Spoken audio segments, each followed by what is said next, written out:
everyone, this is Joshua Hoffman and Alex Gerashenko, and welcome to another episode of the Masters in Marketing Agency podcast, where we deconstruct the why and how agency owners found their success, and in season 2 discuss the future of marketing.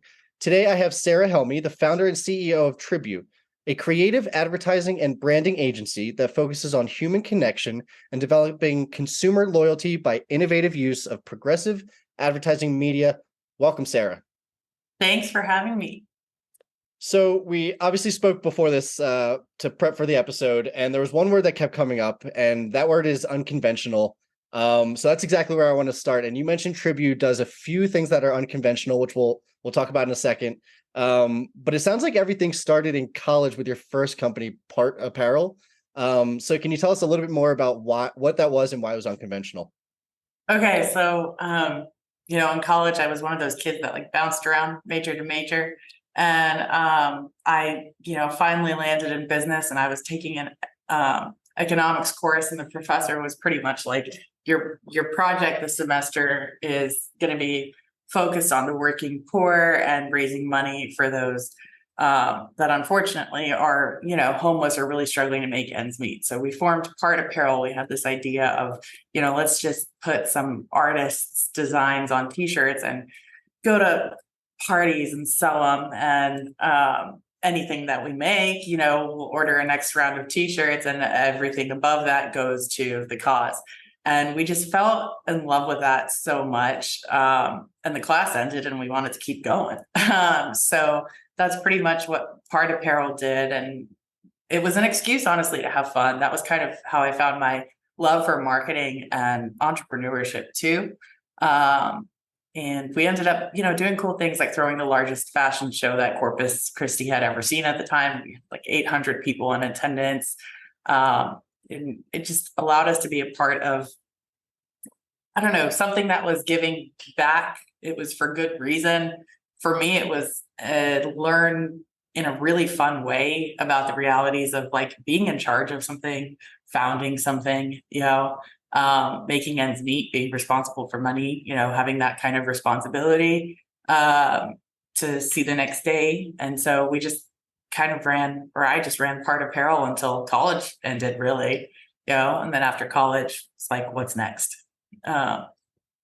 What was like kind of unconventional about that rather than like a normal business? It was a social business or enterprise, which was a model that wasn't necessarily widely adopted. I mean, even still, like the US doesn't really have like good regulations that account for that type of business, where it's kind of like this blend of like nonprofit, but being self-sustainable at the same time. So you're not reliant on donor funding to continue to, have an impact on whatever mission you're serving. That I felt was unconventional, and being in college and running that was unconventional, just the approach, the entire, like, rather than go out and ask for money for the homeless, like how could we earn it and do it, and what could we birth, and then including like artists and in as a part of that process as well, and just getting the community involved. There was a lot about it that was unconventional. I mean, a fashion show in Corpus Christi was unconventional, Well, I guess, did starting that company make you feel comfortable starting your own business? And you were kind of getting into that, but can you talk about that? Yeah, starting that company definitely helped me realize that, birthing something from nothing, the bootstrap, being resource thin and growing something that you could be proud of was a high that I like very deeply enjoyed. And in running Part, I knew I wasn't going to run Part Apparel forever, but I knew I wanted that high forever, if that makes sense, and I think like the entrepreneurial itch, like I call it an itch, because one day it gets so bad you just have to scratch it, and then you're just like taking the risk, and that's less painful than not scratching the itch. I think it was born then. Yeah, when I was trying to scratch that itch in college as well, I came up with, like, I don't know if this is actually a quote in somewhere else, some famous person or whatever, but it was your fear of failure should be bigger than your fear of regret. And I think that's kind of what you're saying as well, is like, I'd rather just swing for the fences, especially when you're young and you don't have crazy bills or kids or anything like that. I think it's a little easier to do higher risk things. But man, do I hear you. Right. Um, I was 22 at the time too. So it's like, when's it ever going to be like safer to fail? Like I didn't have a mortgage, didn't have the kids, just like you said, Yeah. Yeah, right, exactly. And so now a lot of what you do at Tribu is, I guess, fairly unconventional compared to a lot of other agencies. And sorry if I'm taking your fire here, but you have no account executives. We were just talking about this before the call, but you have certain onboarding days. You mentioned the culture is different. So I'll let you go in either of these two directions. One, why do you do those specifically? Or can you like talk us through why you made those decisions? So part of it is like,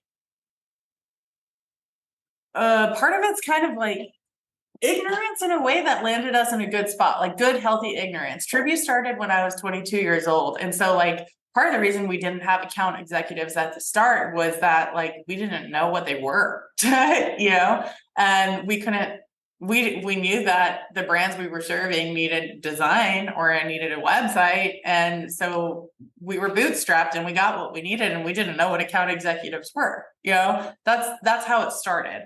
What it turned into though, is this idea that account executives sometimes in most agencies, they provide a very good function. Sometimes they create distance between the customer and the person doing the work. And it worked for us. What started out of ignorance grew into a healthy thing. It was the blessing of not having seen it happen in other agencies before I started Tribune that allowed me to believe that maybe this other structure was possible. And it definitely isn't perfect and it comes with its challenges, but it has created like an experience for our customers that might not be for everyone, but those who it's for really, really love it. This ability to like work directly with your graphic designer and develop a relationship with your designer, as well as the person doing your website, as well as the person publishing your social, and like that really direct and close relationship with the hands that are actually touching the work has been born in that.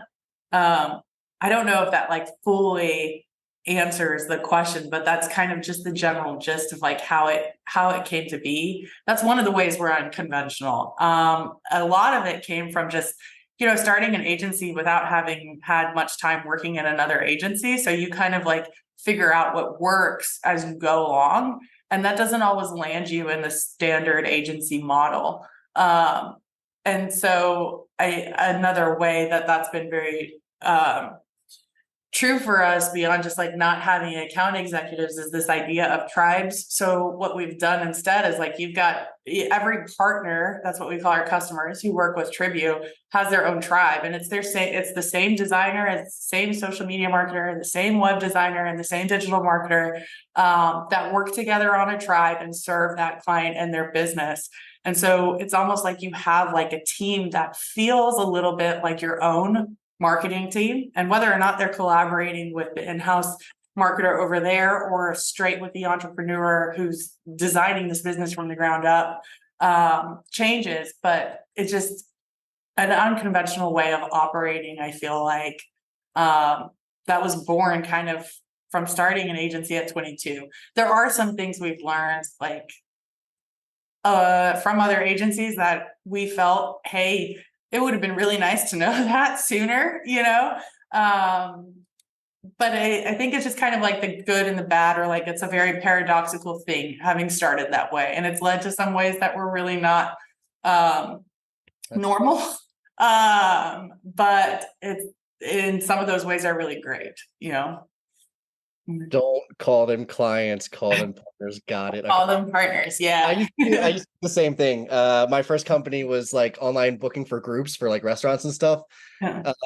And I maybe I went too far. I made the team never say user. Like we can never say user, right? Like because when you think user, you're like thinking user and then a number, and like you're not thinking of human space. So it's like our guests, or it's like whatever it was. I did the same thing. I totally get it. Yeah, like how Chick-fil-A, like I don't know if anybody notices this about Chick-fil-A, but they don't say thank you. They say my pleasure. or they don't say you're welcome. I'm sorry. When someone says thank you, they don't say you're welcome. They say my pleasure. And that's the same with us. Like we try not to say client, we try to say partner, and we try not to say team, we try to say tribe, that's pretty much where that comes from. I even Chick-fil-A, I like that they just say something back to you. You're in the drive-through. I'm like, oh, you guys are so nice. You sound like humans over there. And I think that's the whole point of this whole thing. Something I also just quickly want to talk about back on the Unconventional is right before the call again, we were talking about billing and onboarding. And all three of us had issues early in our careers, early in the jobs with billing and onboarding at different times, and how much of a headache that is. And I talked about how I would just make little mistakes sometimes and everything especially because it wasn't automated. But can you talk about, again, last part of this Unconventional chapter, unless, we have more, why you do billing and onboarding on specific days? The 1st and the 15th of every month. It's just, I think if you're starting a relationship with a new brand or partner, that's a heavy load in any agency. Like you have to learn that partner's world. It creates a surge in work. Also on the billing and administrative side, like if it's not controlled in timing, eventually you're just, who do I bill on what day? And that's a whole world of things to remember and get right on top of. How do we be an excellent agency? So that's, to me, where we've landed is like we onboard our new partners on the 1st or the 15th of every month. And if you're working inside of Tribune or you're in one of those tribes, that on the 1st or the 15th, you're likely going to be working with somebody new, and you can kind of plan for that and get in the creative headspace for that. And I think it's, agency life, period. I'm sure I'm not the first person to say that it is a chaotic life. It's timeline, deadline driven galore, and it just controls a little bit of that chaos, what can be controlled, and that's kind of why we've moved it that way. And operationally, it's beautiful too, because it's like, what day you're going to be billing your partners. You also know what day your payroll is coming out. And it just makes for this beautiful, cycle of cash flow that keeps the agency financially healthy, Is it part of it?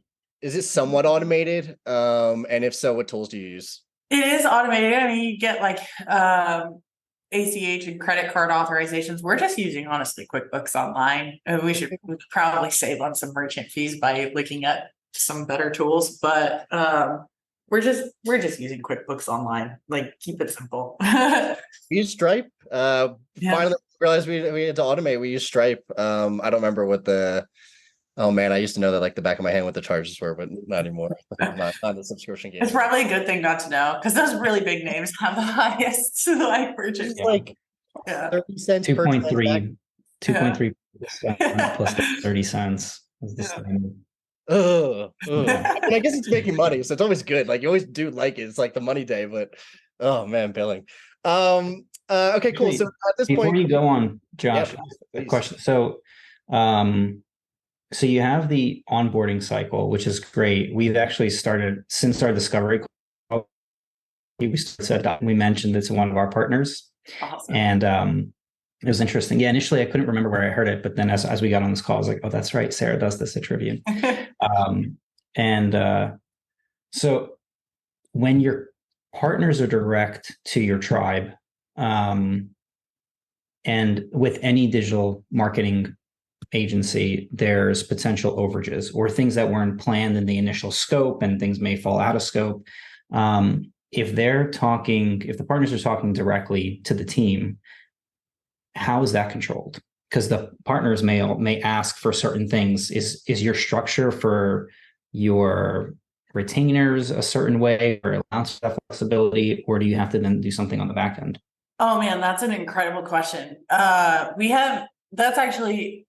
It's an incredible question, and it's hard for us. That is one of the things that makes it hard, the way that we're structured.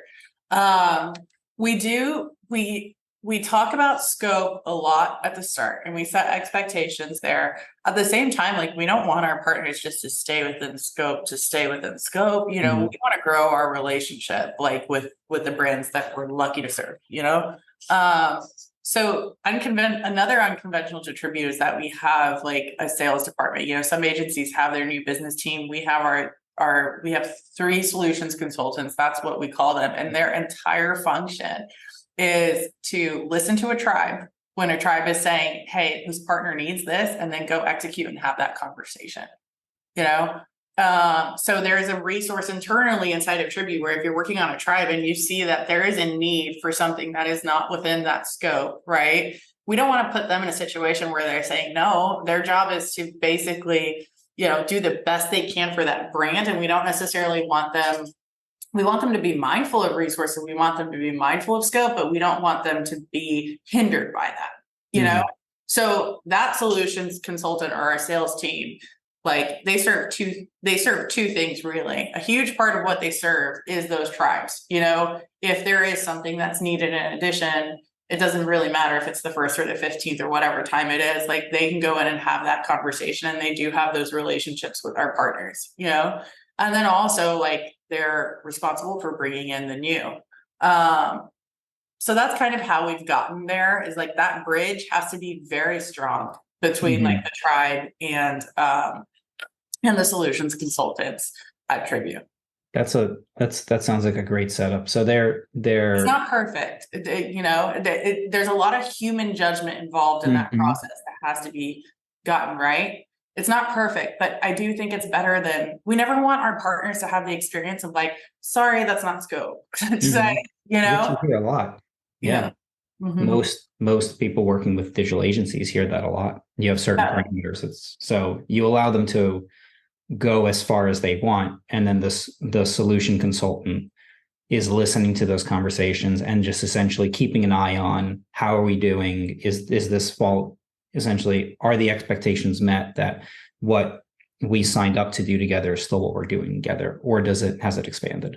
Right. And it's like, we don't always, at the end of the day too, like, I don't think we never want to be a nickel and diming agency. That's really hard, I think, in our world to never be that agency. Right. But I think like at the end of the day, like sometimes we're not going to win in this model, you know, but over the long term, we win, if that makes sense. You know, sometimes in the short term, you're going to have a month where you surge because something is happening to that business. And at the end of the day, like our partners are with us for results, like, and they're with us for the outcomes less than they are whatever the scope items say, you know? So there's going to be months, you know, where something surprise happens. There's an opportunity. We need to capitalize on it. Let's do that. That's what it means to be a partner. Let's talk about it afterwards, you know? So that's kind of, you know, there's going to be some months where you don't win in that model, but over the long term you do. Like, right. Yeah. Is your usual arrangement set up as like a recurring retainer or subscription, or is it usually project based, or, you know, when does it vary? It's subscription. It's largely 80% of our business is on a subscription model. You know, the other 20% is, you know, you can just hire us to do your brand for this new concept or this new division in your business that you're building. You know, and that can be projected out, scoped out, and start date and end date's pretty clear. You know, that's the other 20%. But for the most part, it's a subscription model. Our partners love that because they know what they're going to pay, you know, every single month. And for the most part, it's predictable. And typically, like, they're adding onto a subscription. So, like, you know, maybe they don't start off with absolutely every service we offer in their hands, but then they learn, okay, through the act of, you know, my SEO work, I've learned that I like you guys. I already know my entire tribe. Let's go ahead and add some social too, you know? So that's kind of how that works. Yeah. And that makes it easier and more flexible on your end. Also, as new requests come in, since in the subscription model, it's not like a defined fixed project price, which is great. On the customer side, it's great though, because I feel like, you know, if you're a partner or a customer dealing or with any agency, like, there's so much onus on you to know exactly what you need. And the reality of business is that it changes really fast. And something that you thought you knew exactly what you needed 5 months ago has drastically changed, you know, and in the act of discovery and this type of work, maybe the partner thinks that, oh, I want this, but they learn, actually, guys, we both kind of agree we need this. So that flexibility, I think, is something that customers like really enjoy. The ability to say, I thought this was going to be my number one priority in Q2, but actually we've got this event coming up and now this is it instead. Let's use our resources here. And they don't have to go back to a contract every time, so that helps. I got another question related to the direct relationship within the tribe and the partners.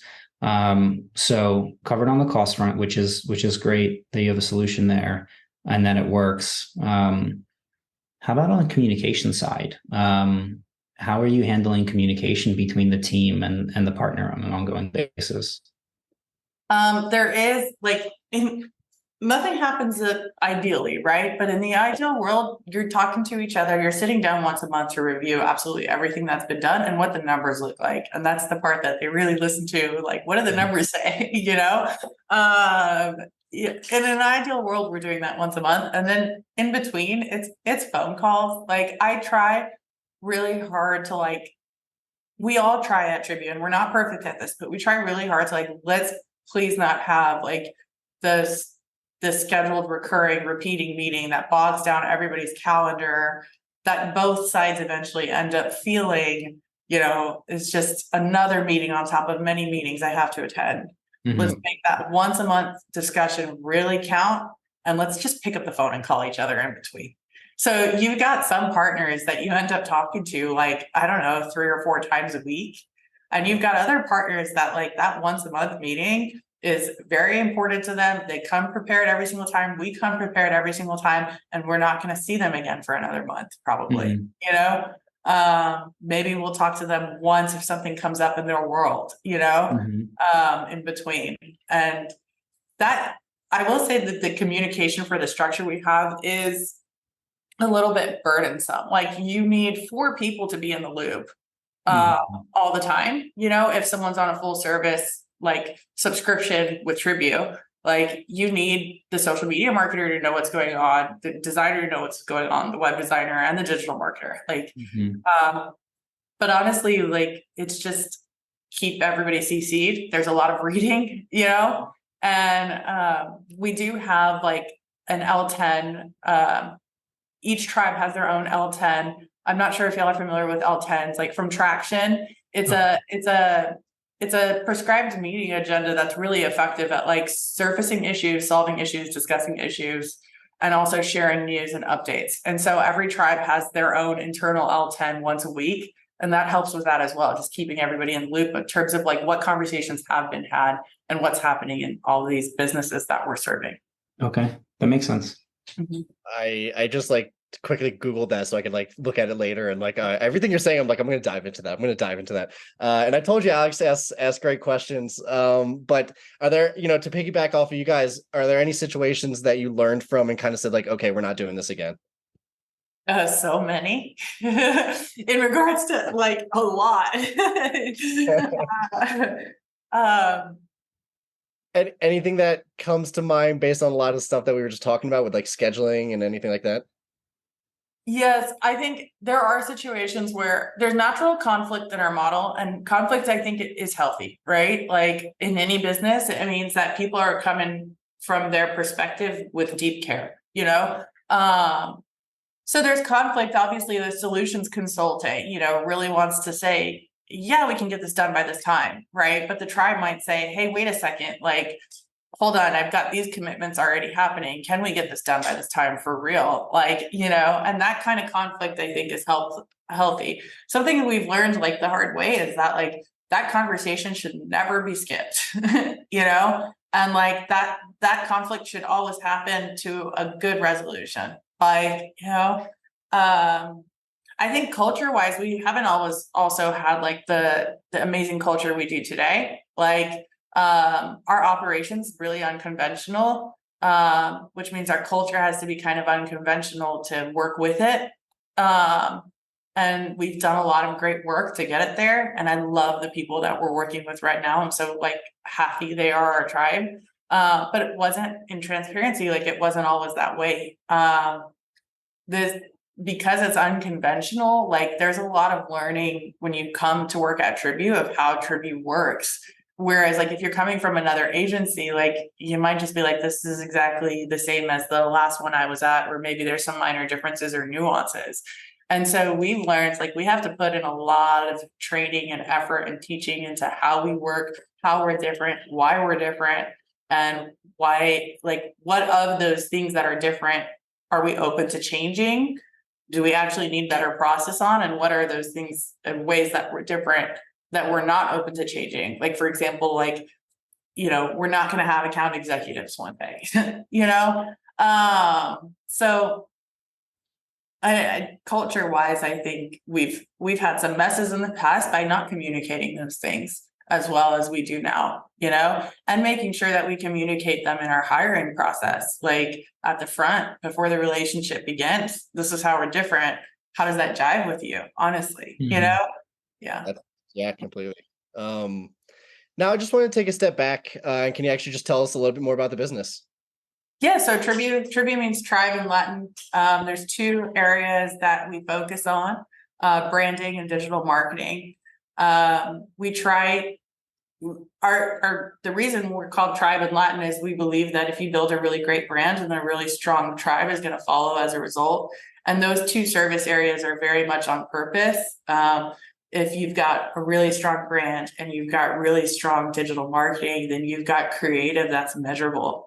And you're not putting necessarily your partner is always in the situation, or agency clients always in the situation of having to choose between like really good creative or really good numbers. So we try to live at that intersection. And if we're doing it right, the result is a tribe for whatever brand we're building or serving. Mm-hmm. And just to talk about the future for a second, where do you see marketing going? And are there any changes that you've made in the recent past, or planning to make at your firm? Artificial intelligence. So hardcore, like agent, what is it? Chat GPT, then there's agent GPT, which you can basically form like a task. Sorry, I just went straight into that. Let me start. Run. I do think like artificial intelligence is, we're not scared about it coming for our jobs. We are aware of the ways it's going to change our jobs, not even fully aware, but we're all in admission of the fact that it is going to change our jobs. Like, if you're a marketing strategist or a digital marketer, for example, and you're planning a campaign, right now, that's all something you're doing with a lot of business knowledge that's been shared with you from the partner. In reality, in the future, it's going to be, how good are you at giving agent GPT like an effective prompt so that it can do it for you? And in that way, I think it's going to move us forward. I think it's going to increase the expectations of high quality because everything takes less time now. Writing a blog doesn't take that long anymore. And coming up with an entire campaign, if you're good at prompting agent GPT, doesn't happen over a month now. It happens over 20 minutes. Does that, so yeah, sorry. No, I think it's like a thought partner, right? Like it's an additional thought partner that at the end of the day, it always takes two to tango, right? Like, and especially with something that is not going to be proactive and is more reactive, like it comes down to those prompts. But like I use it for search all the time and everything, but I agree. So will take some jobs maybe, but I think especially like the creative fields, I think it's just a great thought partner to have, and it can look through Google better than you can. It can look through the internet. So no, I totally hear you on that. Josh, on that point. So some of the positioning for Tribune is progressive advertising. Totally. Can you define that? What does progressive advertising mean, and how does it offered? It means get on TikTok. When paid on TikTok starts performing well, get there first. So that, it means it means use agent GPT to help you craft a strong marketing strategy, not be afraid of it or shy away from it, or say, I hate that, and let me start Mhm. trying to convince clients why it's bad and I'm better. It means get on it. That's it. Yeah, like it means how can we use this to be better? It's very much about like not resenting change in a world that like in digital, especially like everything we were doing 4 years ago is not really that relevant right now. Yeah, and so to me, like the progressive inside of Tribune means that you've got to have like an open-mindedness and almost an obsession with these new capabilities and technologies, and an excitement to infuse them into our work rather than like almost like a stubbornness that comes with Mhm. a very human and natural thing to do is just like, I just want to know how to do something and for it to be predictable. Like, that's just not going to exist for us at Tribune. It's just not our DNA. That's great. Yeah. You'll never get stuck. Hopefully. Sometimes we'll make some messes though, dive Mhm. headfirst into, it definitely means we have to have also a fail fast culture. Mhm. Like, which is something that we also say to everybody who comes here at day one is like, this is a fail fast culture. Like, we don't care how good you think you are at failing right now. Tribune's going to make you better at it. That's. I just really like how you approach things. I like that you don't just read a book and do it by that. I mean, I know you mentioned something from Traction, but I like how you say, like, let's pay attention to how to get to the best answer rather than like, oh, this is what I was taught, let's just do this. Like you take a fresh approach to everything, whether it was ignorance in the beginning, whether it was learning throughout. Like I just really like how you approach things. It's the curiosity aspect. You can't, right? It's You a can't teach it's a that. huge That's just part. Curiosity. Curious or not. Yeah, no, that's a great point. I was trying to force a quote in there because you were saying some things and I didn't come up with anything. However, now that you said curiosity, according to Albert Einstein, he said that he was no smarter than anyone. He was just more curious than everyone, and that's why he became, that he would dive into books and everything and learn everything. But it's really out of curiosity that got him that knowledge, not born with it or anything. So, all right, I got my one kind of quote in there. So No. a few questions that I tend to ask at the end. First is, if you had to teach something to other marketers, what would it be? SEO. No, if I had to teach something to other marketers, what would it be? To be honest, I think everything you've said in this has been very focused on that question, but I guess I'll squeeze the grape and see if you have anything else. I think the number one thing would honestly be to fail fast, like, and to not overcomplicate, keep it simple and fail fast. Like, I think we get really lost in like coming up with a perfect strategy. And it's like, hey, like, don't ever forget that execution is where the truth is told. Like, and get to execution, like, and fail fast, I think I needed to hear that. Thank you. I'm doing like literally today. I appreciate that.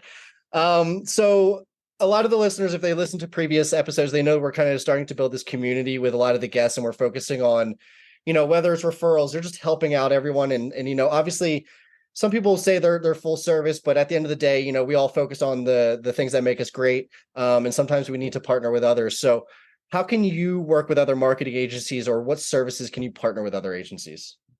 Anything traditional, we don't do it, and we own that we don't do it. And we do have like brands that we're serving and partners that need to, get a really awesome out of home campaign started, or do some buying on radio. If it's television, if it's programmatic and it'll land you on TV, we'll do it. But if it's just buying a television commercial or spot, we don't do it, and that we know in that way that we're actually not full service. Like, so we have to partner for those things. And we don't want to pretend that we have an expertise at that. We don't. Like, and there are very valuable things that you got to know in order to do those buys correctly into a brand's best interest. And we don't know them, so that's a great way for us to partner. And we've found like some really cool partnerships as a result of not having that service, and can fully own that they do that better. And we want to partner for those things.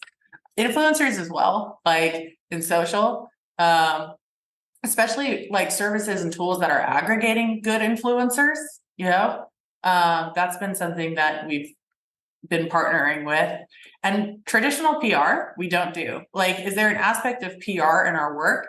Absolutely. But we don't claim the service PR or sell the service PR, So I think it's amazing that you highlighted the things that you can't do, but I want to give you guys business. So if there's like an agency wants to partner with you, they're like, hey, we don't do this. Like, does anyone do this? Where would you raise your hand and say like, yes, we do that? Oh, Tribune? If on the digital side, when it comes to like automation, yes, we do that. E-commerce, building websites, totally, yes, we do that. When it comes to digital paid, I think we do that incredibly strongly. And then search engine optimization is definitely a unique strength here, in the sense that that's what got my start in the industry. So like the very first service that we ever offered was SEO.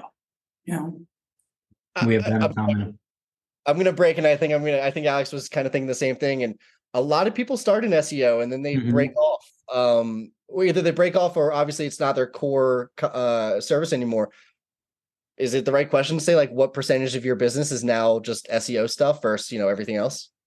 What's so funny is like I would say it's like 0 and 100 at the same time. Like I don't know.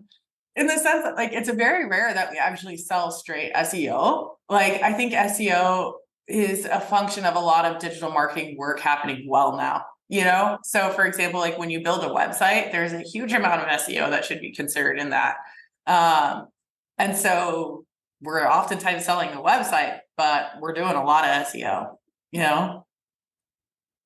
Right. Yep. Alex, I was wondering if you were going to jump in. I know you said it a few times in previous episodes, but that you guys started as SEO and then you bounced out there. Yeah, that's exactly how we started. And then I enjoyed the web development aspect more, and we just transitioned to that. And now we just, we work with a lot of SEO agencies, and just we'll take their approach and build that into whatever we're building. But so the learning is you have to start in SEO, and then you can. I just think SEO is the foundations, That is it. I was kidding. What you said is actually a little bit more proper and correct. Not that anyone has to start in SEO. You were kidding. I wasn't kidding. I think if you start in SEO, you're doing great. No, I agree with that. I was making the joke that like, oh, you must start in SEO to start an agency, which like obviously, but you brought in the good comment, which is no, it's actually a really good foundation, which I think is totally correct. A couple more questions. Are you guys looking to hire any positions right now? Yeah, we're short web designers that specialize in Webflow. And we are looking for that right now. And I mean, I think we're always looking. We talked a little bit about benches before, and I think always be recruiting is super important. Like, if you're planning on growing as a business, the reality is that people's capacity will run out in serving the brands that they're currently serving at Tribune. And so we always need to have like a, pipeline of talent that's ready to be developed and welcomed in. And we need to be ready to strike on that, move on that, as soon as a position opens up. And we don't want to be looking for the talent when we know we have the position. So looking for the talent is something that always happens at Tribune. And having what we call like a very strong bench is somebody who we've already talked to about Tribune. They've already asked us about this place. There's been a mutual, like, we would like to work together one day. Like, let's stay in touch. As soon as a position opens up, if you're still available, we want you here, and that there's a full-time job at Tribune. That's what they do, like, is nurture that bench. I think you might be the first person to say that, but I forget who told me, but they said like, if you have any development work that needs to be done, even if you're not actively hiring a developer, always have like on your website, a developer position available, because it's just so hard to find good ones that you do run into that good one. Even if it's not like totally budgeted in right now, like it's hard to let that go. Right. You get them. Yeah, we have a whole strict onboarding. We're always hiring developers because that's our business. Like every week we're interviewing developers, and the ones that are good, we're bringing them in, and there's a trial essentially, and then to see if they stick, we get them some low tasks, low by they're not critical tasks, and then you never know. Well, and Alex, you work benches too, right? You always have a bench going too, I think. We have a lot of developers in flow at different stages, and we manage benches for our marketing agency clients. So essentially, the way we position ourselves, everything's subscription, and if a digital marketing agency essentially gets shorthanded, they just turn on one of our subscriptions, and then we help them with that one project. That's awesome. Yeah. That's very awesome. And yeah, I just think that that's important. Talent pipeline in this industry is just incredibly important, especially with people working from home and maybe working 70% capacity that they used to at an office. Yeah. And I also feel like keeping talent in this industry needs to be a bigger focus. Like our industry, I think the advertising industry in general has like the second highest turnover rate after tourism. And it's crazy how quickly, like in this industry, we burn through talent and we exhaust people. I don't think we're ever going to be like an industry that is perfect at that. I mean, part of it is like just the nature of the industry. Like you're always going to have a lot of deadlines in this world of work, and that's not for everybody. But I do think we need to be focused at like, how do we, sorry, I just kind of riffed on this. Like, how do we keep talent longer? Like, and I think it's almost got to be like a collective effort of everybody who works inside this industry to make that happen. Just because everybody benefits if we can make it happen. The people working in the industry are the partners and brands we're serving. Like, there's just an everyone wins if we can make it happen. And I think there needs to be a larger focus on that in the culture of our industry. I had one of my mentors said, hire slow, fire fast. Yeah. And the firing fast is tough. Very. For anyone, but the hiring slow, we've been actually able to create a process around that. And so that's part of it, is the developers that we work with that have gone through the full phase of hiring, they're with us for a long time. Like I have our first developer is still with us. And so we keep our developers for a while, and we had some issues. So most of our development team was in Ukraine because that's where I'm from. And so when everything happened, we kept everyone, but people didn't work. So then we had to go find other developers, but we didn't want to lose them because they were such great members of the team that we had one of our developers, there was months where he just couldn't work because he was on assignment. And but he's an amazing asset to the team. So we just kept him on, and now he's back. But yeah, when you find the people that are great, you hold on to them. But getting there is tough. And so to avoid this kind of disruption, we just phase people in. And at some point during that phase, during that ramp up, they may drop off. And that's just expected. We know people are going to drop off, but the people who make it tend to stay for a very long time. And you said it you said it so well when you were like, it's the hiring slow. Like it's hiring slow, I think it does more work in solving that problem than anything else, I feel like, because fire fast isn't always practical. Like it's not, in theory, it makes sense, but in real life, like the story typically looks a little different, but yeah, hire slow. That's huge. And I had no idea you guys were like so affected by Ukraine that way. And I think it's beautiful. It's beautiful that you kept all of them. It's awesome. Yeah, it's amazing. The people that we have there are amazing. And all of that is so much easier said than done, right? Like it's easier to say that line. A lot of us have heard that line, hire slow, fire fast. But when it really hits you, like it's not as easy as it sounds. And by the way, everyone always mentions that they kept their first hire, but no one ever mentions their second hire. So I don't know. I have both. I got both. Yeah. LC and Oleg. First two hires. And then last question, any books, podcasts, or newsletter recommendations? It can be in marketing, it can be in business, doesn't have to be in anything. Books, podcasts, or so there's a couple right now that I'm like getting into that are pretty cool. There's one, Sizing People Up, which actually has nothing to do with our industry, but it's just really interesting in terms of like human nature and behavior. It was done by a formal FBI guy. I should know his name. I'm not giving the author credit. That's terrible. But he just basically talks about like how do you read people and predict their behavior and actions, coming from like the FBI side, which I think is interesting. Anything consumer psychology in our world is just so interesting to me. Sure, that helps with client relationships too. Yeah, for sure. Well, that's funny. You actually mentioned.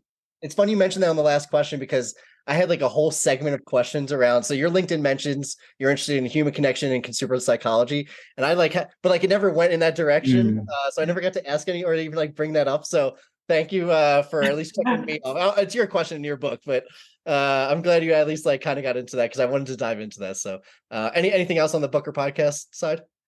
I mean, it's not the most interesting read in the world, but it is probably the most impactful one to our business is Traction by Gino Wickman and that entrepreneurial operating system. I don't know if you guys have heard that one before, if it's been, that one it's just so good. Like in terms of like, if you apply it into the business, what it can do is quite remarkable. And I think it's particularly cool for agencies because when you're dealing with partners and brands that are also different from one another, you're dealing with people that are also different from one another. It's the operational consistency that you're able to bring to kind of control or at least compartmentalize the chaos in a very effective way. You know? Yeah, no, I think that's awesome. And as we come up to the end of the episode, I just want to give you an opportunity to mention how people can find you and anything else you'd like to end with. wearetribu.com. And fun little story is that I've never changed the contact form to redirect to anybody else but me. So that contact form goes directly to me still. And I enjoy that, honestly. So I absolutely love it if anybody who wanted to talk found me on wearetribu.com. Perfect. And thank you so much for coming on the show. And for those of you who are new from this episode, please consider giving us a like or a follow so we can continue getting the highest quality of guests. And as always, thank you for listening. Sarah, this was amazing. Sorry, was there something that was going to be said at the end? Oh, yeah. I was just going to ask if someone has questions for Sarah, use that contact form if you heard it on this episode. I want to follow up. Perfect. And guys, thank you so much. I'm sorry, we're interrupting your conclusion. Thank you so much for having me. Like meeting you guys through this experience has been really cool. And this podcast has just been really cool. Thank you guys so much for having me. I appreciate that. And sorry, and you, this is not the last you'll hear from us. Again, we have this whole community thing. We went so long, and that's always a good sign of a great episode. Sarah, this is honestly one of the most like actionable and just helpful episodes that I think we've had. And it was very practical. So thank you. Thank you guys. Thanks so much. Thanks for listening to the Masters in Marketing Agency podcast. I hope you got a ton of value out of this episode. And before we go, I just want to thank our sponsors, DevNoodle. DevNoodle provides marketing agencies with the ability to offer their clients unlimited website design, build, and management services with fixed monthly plans. If website design, development, and maintenance is holding your agency back from growing, please reach out to us at devnoodle.com, where we make websites easy for you and easy for your clients. devnoodle.com.